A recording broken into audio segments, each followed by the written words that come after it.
Hey everyone, this is Raiko. I just wanted to make this video really quick because I'm actually very excited about what this can bring for the TTS community. This here is a Blender add-on that allows you to extract models from the game Warhammer 40k Gladius. And the coolest part is that you don't actually have to own all the DLC to get the models that are part of that DLC. It's actually all part of the base game files, which is, I think, what makes all of this the most exciting. That and what the actual add-on is extracting, the animations and the color changing ability, which I'll show you here in just a minute. This is going to be an unedited video. It's going to be very rambly, as you can probably already tell.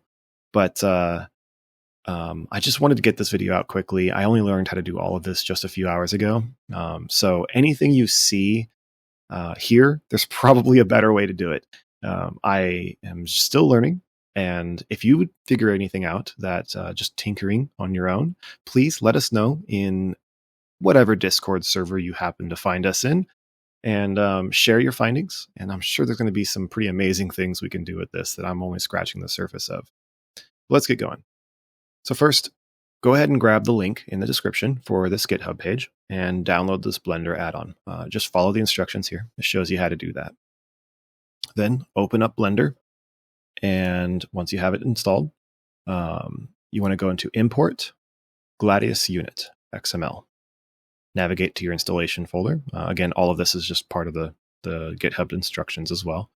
And for this, I've already run through a test once before to make sure this all works with the death mark here. I've opened up a bunch of models, get a bunch of examples, but it's pretty exciting. I'll show you here. The death mark looks pretty good, and we need a new one in TTS anyway, so here's the example I'm going to give.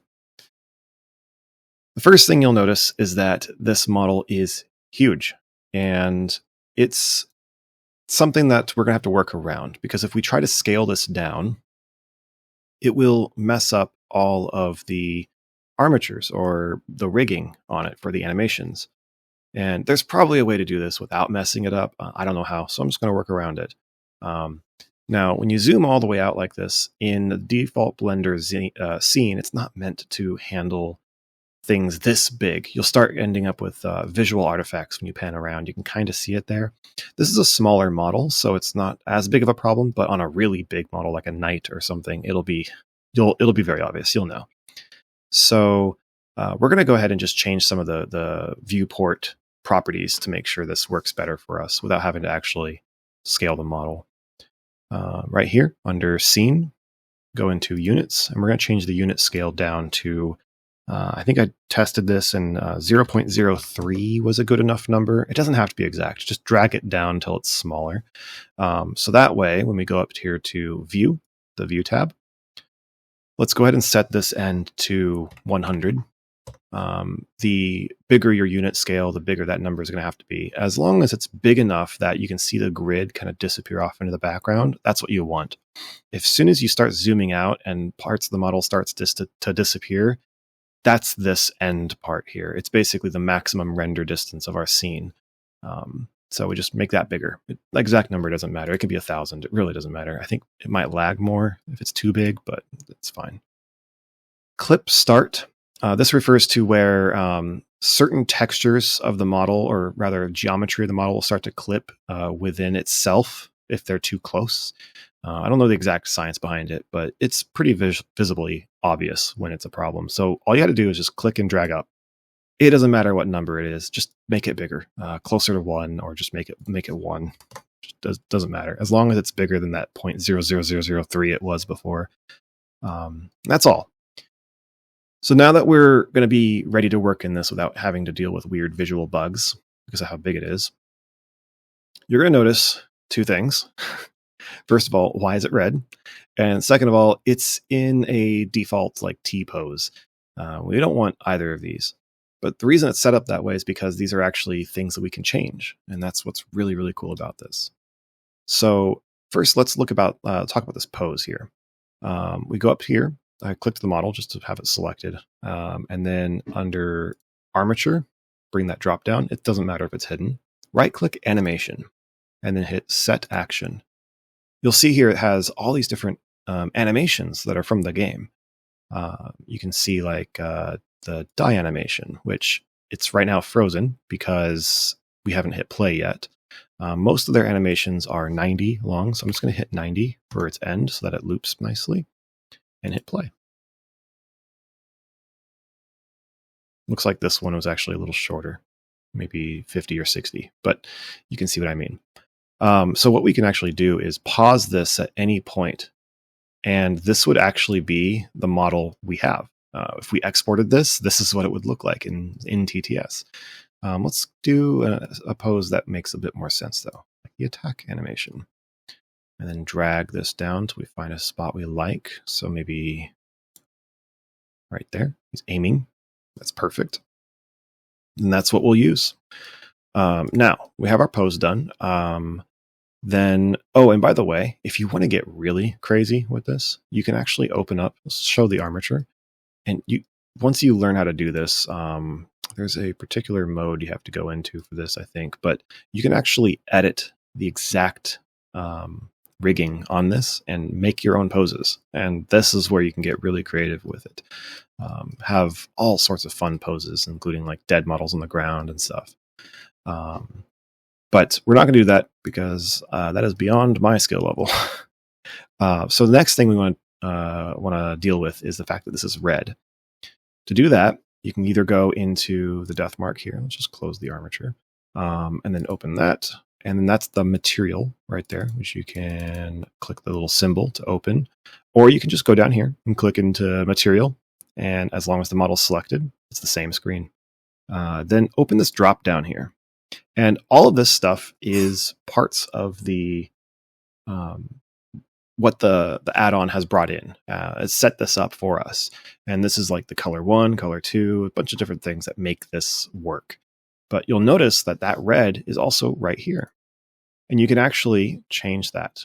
And that's one of the coolest parts about this, along with the fact that you can set the pose like that. We're going to go ahead and do a sort of teal color, since there is an official color that's teal for Necrons.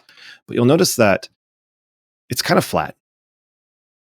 And that's because the blending mode that it's using for setting up this color on top of the base color, which is actually just a white, so that any color kind of looks nice on it, isn't blending it very well, in my opinion.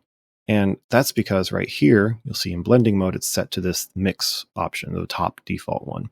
This is just like in a photo editing program like Photoshop or something. You'll see all the same blending options here. So if you're familiar with that, this will be familiar. So what I recommend doing is experiment. Play around with the different blending options combined with your color that you're aiming for. So let's go back into teal here. And it's going to really vary based on what color you want to do, and also the kind of shading and texture of your particular model.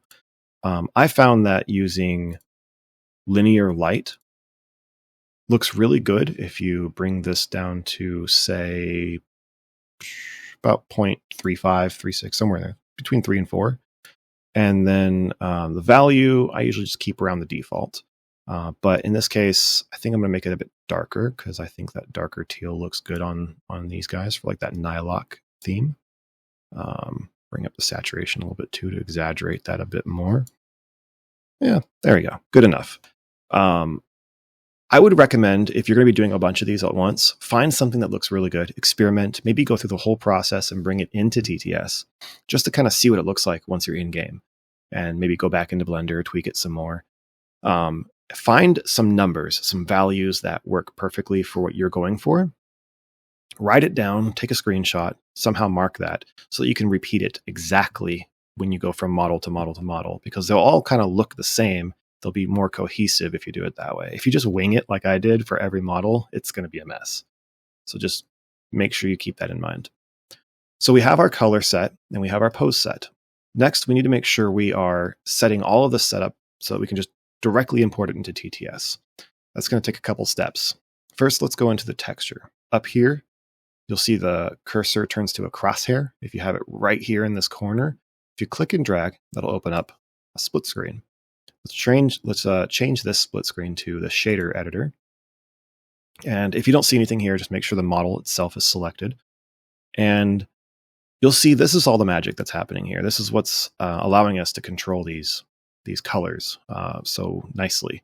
There's actually a lot more going on here that I'm gonna show you real quick. This is the mask that allows us to do the magic. That's where all these nodes are coming from. This is the normal map, which we really don't need. It's not going to affect much here. I'm going to keep it on just because it doesn't really hurt having it on, but I don't think we'll be utilizing that in our next few steps for baking these textures. And then this top one is the actual texture. I'm going to actually split this again down, open this bottom one into image editor and show you. So here is the texture. This is the original texture of the model. Notice how it's still white because this is not without all of the color changes we've done. That's what we want to fix here in a second. And what we're looking at down here is this node right here. But this node, you'll see if I click it, switches. This mask is what's doing all the magic. Blue is telling it to change these colors, change the parts of the texture. Green says these parts should glow. Now, the fact that this is green and his energy here on the model is green is coincidence. That could be red. And the fact that this is green just says that red part should glow. But in this case, it happens to be green. And then on the texture here, red on this mask, red means metallic. And the more vibrant the red, the more shiny the metallic. Now, we're not going to be able to utilize the emissions or the glowing part or the metallic in the way we're doing this because we're directly importing it into TTS. But we are going to be able to use that if you want to do an asset bundle by going through Unity first. There's a whole lot of steps involved in that, and I'm a bit rusty. I'm not going to show you how to do it today. But go ahead and ask us in the Discord servers, or maybe I'll make another video in the future going over that process. But for now, we're going to keep it simple.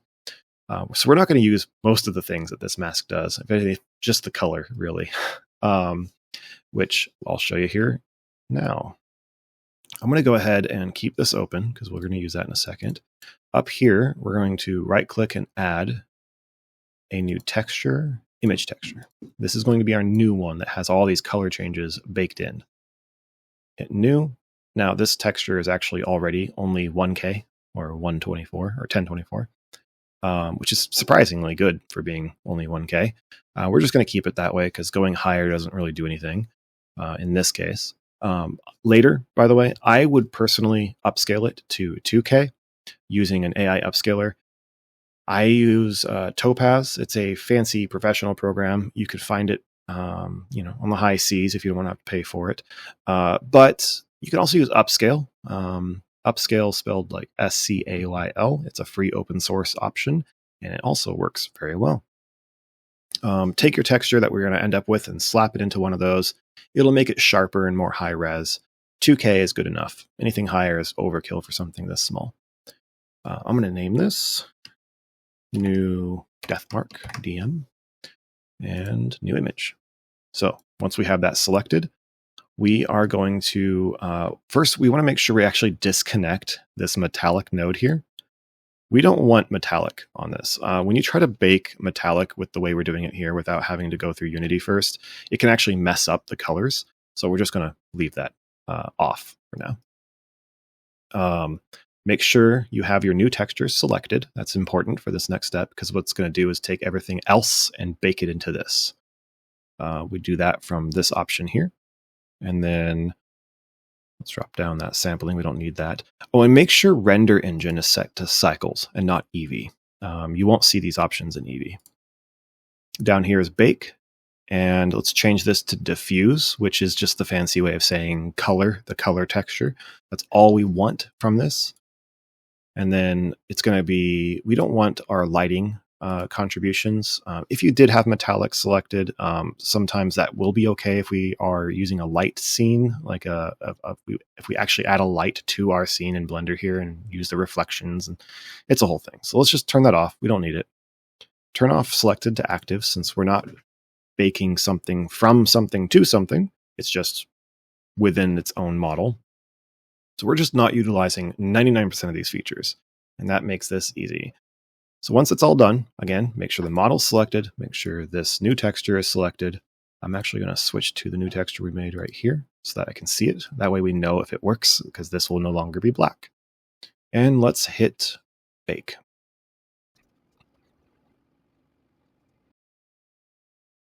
There we go. And it's done.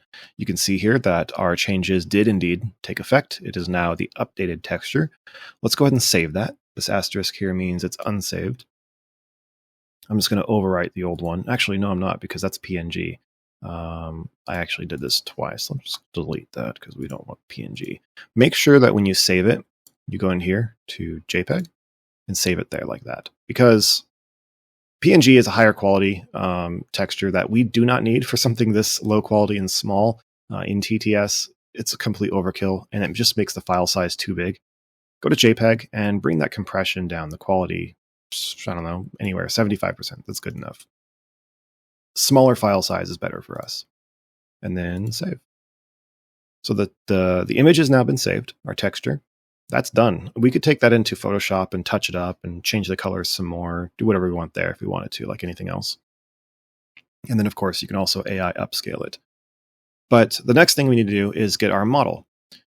So we're going to export this, and it's going to be way too big. So we're going to have to then edit that. I'll show you how to do that. File, export, and OBJ, wavefront. I have this set as a shortcut for Control-Alt-O. I'm just going to overwrite the old one that I made earlier. And now what we're going to do is open up a new scene.